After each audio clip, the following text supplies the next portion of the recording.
সামনে রমজান আসছে আর তাই আজকে আমি আপনাদের সাথে খুবই মজার একটি রেসিপি শেয়ার করব। এটা শুধু রমজান মাসেই কেন, এটা সকালের নাস্তায় বা বিকালের নাস্তায় আপনারা এটা সার্ভ করতে পারেন, এমনকি বাচ্চাদের টিফিনেও এটা দিতে পারেন। তো প্রথমে আমি এখানে 3 কাপ ময়দার মধ্যে পরিমাণ মতো লবণ, পানি এবং একটু তেল দিয়ে ভালো করে একটা ডো বানিয়ে নিয়েছি। এরপর ডোর উপরে আমি একটু তেল ব্রাশ করে দিয়েছি যাতে ডোটা ড্রাই না হয়ে যায়। এরপর আমি এখানে কিছু ভেজিস কেটে নিয়েছি আর ডোটাকে রেস্টে দিয়ে দিয়েছি কিছুক্ষণের জন্য। এখন একটি পাত্রে বাটার আর পরিমাণ মতো তেল দিয়ে আমি কিমা নিয়েছি এখানে 1/2 কিলো পরিমাণ। এরপর কিমা রান্না করার জন্য আমি এখানে কিছুক্ষণ কষিয়ে নেব, আর এরপর কষানো হয়ে গেলে আমি মশলাগুলো অ্যাড করব। এখানে আমি salt, red chilli powder, cumin, coriander powder, garlic powder and beef stock powder দিয়ে কিমাটা রান্না করে নিয়েছি। আর কিমাটা যখন কষানো হয়ে গিয়েছে আমি এর মধ্যে ভেজিসগুলো অ্যাড করে দিয়েছি।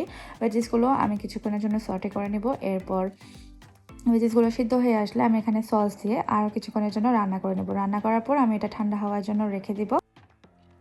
আর আগে থেকে যে ডোটা বানিয়ে রেখেছিলাম, ডোটা থেকে আমি 3টা লেচি কেটে নিব। আমি এখানে একটু বড় সাইজ করে লেচিগুলো কেটেছিলাম, আপনারা চাইলে আর একটু ছোটো করেও নিতে পারেন। যেহেতু আমি একটু বড় সাইজের পরোটা বানাচ্ছি তাই একটু বেশি করে আমি ডোটা নিয়েছি।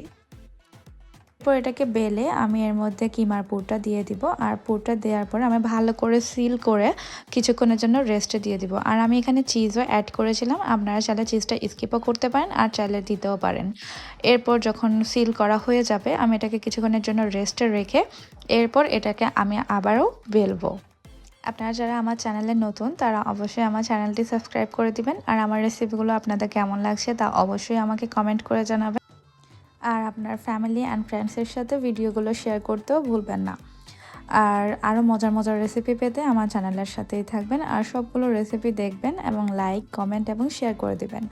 এরপর যখন রুটিটি বেলা হয়ে যাবে আমি এটাকে তাওয়ার মধ্যে ভালো করে ছেঁকে নেব। একটু সময় নিয়ে মিডিয়াম আছে আমি এটাকে চেপে চেপে একটু ছেঁকে নিয়েছি, আর দেখতেই পাচ্ছেন কীরকম সুন্দরভাবে ফুলে উঠেছে। এরপর আমি এটাকে নামিয়ে একটু বাটার দিয়ে সার্ভ করে দিব। এই রেসিপিটা এই রমজানের মধ্যে মাস্ট ট্রাই করে দেখবেন, আপনারা নিশ্চয়ই পছন্দ করবেন।